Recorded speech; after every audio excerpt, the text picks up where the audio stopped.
এরপর বিক্রিটা হয় কিভাবে? আসলে যারা এটা বলে তারা নিজেই ভারতের কাছে বিক্রি করা। জিয়া, এরশাদ, খালেদা জিয়া উপর দিয়ে ভারত বিরোধী কথা বলেছে আর ভারতে যেয়ে তাদের পা ধরে বসে থেকেছে। আসলে গ্রামের একজন সহজ সরল মানুষও জানে যে তার বাড়ির মধ্য দিয়ে যদি কোনো রাস্তা হয় এবং সেখান থেকে যদি সবসময় যাতায়াত করে তার নিজের প্রাইভেসি থাকে না এবং তিনি যে একটা আলাদা সত্তা, তার তিনি স্বাধীন, সেইটার স্বাধীনতাটা থাকে না। এটা হচ্ছে আজকে বাংলাদেশে সহজ সরল ভাষায় যে আমাদের বাংলাদেশের মধ্য থেকে ভারতের সাথে ভারতের একটা রাস্তা যাবে, সেখান থেকে যাতায়াত করবে, সেইখানে আমাদের সেই স্বাধীনতা থাকে না। এই প্রশ্নে যখন বিভিন্ন দল বলতেছে যে দেশকে আজকে বিক্রি করেছে, বিক্রি করা মানে এইটা না যে দেশকে বিক্রি করা, অর্থাৎ একটা দেশের অধীনস্থ হয়ে থাকা, একটা দেশের কথা মতো চলা এবং তাদেরকে তোয়াক্কা করা, তাদের কথার উপরে কথা না বলা, সেইটাই হচ্ছে একটা দেশ বিক্রির বিষয়। জিয়াউর রহমান, খালেদা জিয়া, এরশাদ তারা পা ধরে ভারতের ক্ষমতায় ছিল। আমি নির্লজ্জভাবে এই ধিক্কার জানাই এটা সে বলেছে, কারণ জিয়াউর রহমান কখনো ভারতকে তোয়াক্কা করতো না। এই ভারত যাতে ছোট ছোট রাষ্ট্রের প্রতি অন্যায় না করতে পারে, অবিচার না করতে পারে, তাদেরকে চুষে না খেতে পারে, সেই জন্য তিনি সার্ক গঠন করেছিলেন এবং সার্ক গঠন করার পরে তিনি একেবারে প্রমাণ করে দিয়েছিলেন যে ভারত তুমি বিষয় না, তুমি কোনো বিষয় নয়, এশিয়া মহাদেশে সকল দেশ সমান। সেই আপনার সার্ক চুক্তি কিন্তু এই আওয়ামী লীগ সরকার এসে বিলুপ্ত করেছেন। পরবর্তীতে আপনি দেখেছেন যে খালেদা জিয়া যখন সরকার গঠন করেছে, ভারতের বর্ডার বলেন, ভারতের সর্বত্র তাদের ঘুম হারাম ছিল। বর্ডারে তাদেরকে অনেক লোককে সে থাকতে হতো এবং সেখানে কোনো কিছু অন্যায়ভাবে কিছু করলে তার জবাবদিহিতা ছিল। আমাদের যদি কাউকে একজনকে নির্যাতন করা হতো তাহলে তাদেরকেও নির্যাতন করা হতো, এরকম বহুত প্রমাণ। সেইখানে আজকে প্রমাণিত যে এই শেখ হাসিনাই পা ধরে ক্ষমতায় আছে। কেন? আপনি দেখেন যে তার পররাষ্ট্রমন্ত্রী একাধিকবার মানে বলল যে ভারতের সাথে স্বামী স্ত্রীর সম্পর্ক। আমাদের গ্রামে বলে স্বামী স্ত্রী মানে বউ। আপনি বউ হয়ে ক্ষমতায় আছেন, এটা প্রমাণিত এই জন্য যে আপনি একবারের জন্য আপনি আপনার পররাষ্ট্রমন্ত্রীকে বলেননি যে এই তুমি কেন স্বামী স্ত্রী বলো, ও দেশের রাষ্ট্রপ্রধান একজন পুরুষ, আমি মহিলা, এটা তুমি বলতে পারো না, এটা বলেননি। এটা কিন্তু আপনি ধরা খেয়েছেন। এরপরে আপনি যখন আবার ওই দেশে গিয়ে আপনি যাওয়ার পরে অন্য অনুষ্ঠানগুলোতে যখন যান, অন্য দলগুলো, ওই দেশের সরকার প্রধানের বিভিন্ন লোকেরা তারা আপনাকে বলে মুখ্যমন্ত্রী। কেন মুখ্যমন্ত্রী বলবে? এটা বহুতবার পেপার পত্রিকা আসছে, আপনি সেক্ষেত্রেও প্রতিবাদ করেন না, এটাও কিন্তু আপনি ধরা খেয়েছেন। এরপরে আপনি ইচ্ছামতো সেখানে পূজা মণ্ডপে গিয়ে আপনি একজন মুসলিম, সেখানে যাই তিলক দেন, সেখানে সেই আপনার দেবদেবীর কাছে দোয়া চান একমাত্র ওই দেশকে খুশি করার জন্য। এরপর আপনার এই আওয়ামী লীগের সাধারণ সম্পাদক বলেছে যে ভারত যদি না থাকতো আমরা এবার ক্ষমতায় আসতে পারতাম না। তার মানে হচ্ছে যে আপনি ভারতের সাথে দাসত্ব চুক্তি করেছেন, আপনি ভারতের সাথে অসম চুক্তি করেছেন, আপনি ভারতের সাথে গোলামি চুক্তি করেছেন। এইটাই হচ্ছে দেশ বিক্রি। ভারতের সাথে গোলামি চুক্তি, দাসত্ব চুক্তি এবং অসম চুক্তি এবং এই আওয়ামী লীগ ক্ষমতায় থাকার জন্য যে এই চুক্তিগুলো করেছে, তার বড় একটা প্রমাণ হচ্ছে যে আজকে পররাষ্ট্রমন্ত্রী বলতেছে যে আমরা যখন সাংবাদিকরা জিজ্ঞাসা করতেছে যে আপনারা যে এই ভারতের সাথেও সম্পর্ক রাখতেছেন আবার চায়নার সাথে, এজন্য কোনো সমস্যা হবে না, বলছে চায়না আমাদের অনুমতি দিচ্ছে। একটা দেশ আরেকটা দেশের সাথে যাবে, সেখানে সফর করবে, আরেকটা দেশ তাদের অনুমতি দিতে কি? তার মানেই হচ্ছে যে এই বাংলাদেশকে পরিচালিত করতেছে ভারত এবং ভারতের সরকার, এবং এরা আজ্ঞাবহ, তারা যে কোনো সময় এই পরামর্শ নিচ্ছে। এইটা মুখ থেকে পররাষ্ট্রমন্ত্রী বের হয়ে গেছে। এবং ওবায়দুল কাদের তো ইতিমধ্যে আগেও বলেছে, তিনি কিন্তু বারবার ধরা খেয়েছে, তিনি কিন্তু বলেছিল যে ভারত আমাদের ক্ষমতায় রাখছে বিধায় আমরা ক্ষমতায় আছি। আপনারা দেখেন, আপনার বন্ধুত্ব এক জিনিস আর এই দাসত্ব গোলামি আর এক জিনিস। এখানে মনে করেন যে আপনার ভারত আজ পর্যন্ত আমাদের সেই তিস্তা স্বাধীনতার পর থেকে আমরা ফারাক্কা বাঁধ, মুকুটবীর সম্রাট আব্দুল হামিদ খান ভাসানী সে ফারাক্কা বাঁধের জন্য কত আন্দোলন করে গেছে, কত সংগ্রাম করে গেছে, কত লং মার্চ করেছে।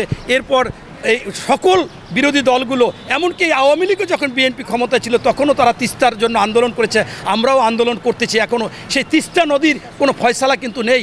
এমনকি নেপাল থেকে একটা রাস্তা দেওয়ার কথা আমাদের বাংলাদেশের সাথে, সেইটারও কোনো নাই। তাহলে তারা কিভাবে আমাদের বন্ধু হয়? আর সেই বন্ধুত্ব তো আপনারা দেখতেছেন, যখন ঝড় হয়, যখন তুফান হয়, তখন পানি ছেড়ে দিয়ে আমাদের প্লাবিত করে। আবার যখন আমাদের দেশে খরা, তারা পানি আটকিয়ে রেখে জাহাজ চালায়, তারা বোট চালায়, সব কিছু চালায়। এইটা কোনোদিন একজন বন্ধুত্ব হতে পারে না।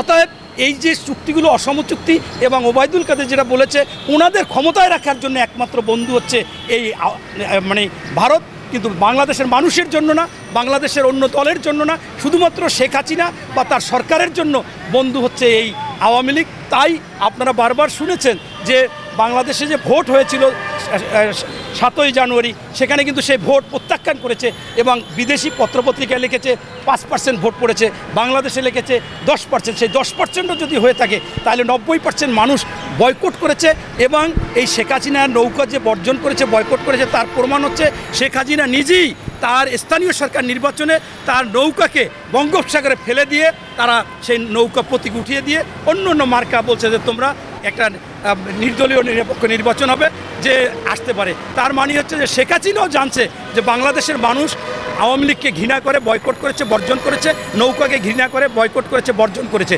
তাই আওয়ামী লীগের শুধু বন্ধু হতে পারে ভারত, কিন্তু বাংলাদেশের মানুষের জন্য না। আজকে আপনারা দেখেন যে এই ভারত কখনো আমাদের বন্ধু হতে পারে না। কারণ কি, আজকে যে সময় খরা থাকে সেই সময় তারা আটকিয়ে রেখে তারা জাহাজ চালায়, তারা বোট চালায়, নৌকা চালায়, অথচ আমাদের দেশে পানি দেয় না। আমরা খরায় আমাদের অবস্থা খুবই খারাপ হয়ে যায়, কৃষি থাকে না, কোনো কিছুই থাকে না। আবার যখন এই পানি বেশি হয়ে যায় তারা আবার বাঁচার জন্য, তারা শান্ত থাকার জন্য, সুষ্ঠু অবস্থা থাকার জন্য আমাদের সেই পানি তিস্তার ব্যারেল কিন্তু 42টা ছেড়ে দিয়েছে, আমাদেরকে প্লাবিত করে একেবারে নির্মমভাবে আমাদেরকে হত্যা করে আমরা বাড়ি ছাড়া হয়ে যায়, গৃহ ছাড়া হয়ে যায়। এই যে যাই, এটা হচ্ছে এই যে বিষয়গুলো, এগুলো কখনো এই শেখ হাসিনা তোয়াক্কা না করে শুধুমাত্র ভারতকে খুশি করার জন্য তাদেরকে দাসত্ব গ্রহণ করেছে। মূল কথা হচ্ছে যে আজকে এই আসিফ নজরুল সাহেব সেদিন বলেছিল যে পাকিস্তান পিরিয়ডেও এত বৈষম্য ছিল না, তখন তো একই রাষ্ট্র ছিল, বৈষম্য ছিল না। আজকে বাংলাদেশে যে ভারত যে বৈষম্য সৃষ্টি করেছে, কি বৈষম্য তিনি বলেছেন, পেপারে 26 লক্ষ লোক বাংলাদেশে চাকরি করে ভারতের, যেখানে এটা বাংলাদেশের মানুষ চাকরি পায় না। বাংলাদেশের মানুষ সেই জাহাজের পিছে ঝুলে মৃত্যুবরণ করে, কেউ বিদেশে যেতে পারে, কেউ মৃত্যুবরণ করে সাগরে ভাসে। সেইখানে আমরা যে সারা বিশ্ব থেকে যে আমরা রেমিনেন্স আনি, সেই রেমিনেন্সগুলো এ ভারত নিয়ে যাচ্ছে। আবার দেখেন যে সেইখানে এইবার এই খামারিরা কি কষ্ট করে গরু পোষণ করেছে, লালন পালন করেছে, সেখানে অর্থ আসবে। সেই গরুর বিষয়টা স্পষ্ট দেখেন যে তারা কিভাবে কোনো তোয়াক্কা না করে, কারো কাছে জিজ্ঞাসা না করে, মনে করছে যে এটা পাশে আমার একটা এলাকা, আমার একটা রাজ্য, সেখানে গরুগুলো সব বিভিন্ন জায়গা থেকে ছেড়ে দিয়েছে। তার মানে হচ্ছে যে আজকে এই গোলামি চুক্তি, দাসত্ব চুক্তি, অসম চুক্তি, আপনি এই জন্যই মানুষ বলে যে এই আমাদের দেশ বিক্রি। দেশ তো আসলে বিক্রি হয় না, এটা সাধারণ সবাই জানে। তাই স্পষ্টভাবে আপনার মাধ্যমে জানাতে চাই, আমাদের এই যে চুক্তি, আমাদের বুকের মধ্য থেকে রেল লাইন যাবে, সেই রেল লাইন নিয়ে সুবিধা নেবে, এইটা ভারতকে কখনো করতে দেওয়া যাবে না এবং এই সরকারকে করতে দেওয়া যাবে না। আমরা যেমন বাংলাদেশের মানুষ ভারতকে বয়কট করেছি, ভারতের পণ্য বয়কট করেছি, এইভাবে আওয়ামী লীগ একটা পণ্য হয়ে গেছে। এটা যে কোনো জায়গায় তারা স্বার্থের জন্য, ক্ষমতায় থাকার জন্য বেচা কিনে হচ্ছে, তাদেরকেও বয়কট করতে হবে, বয়কট করে এই চুক্তিকে বাতিল করতে হবে।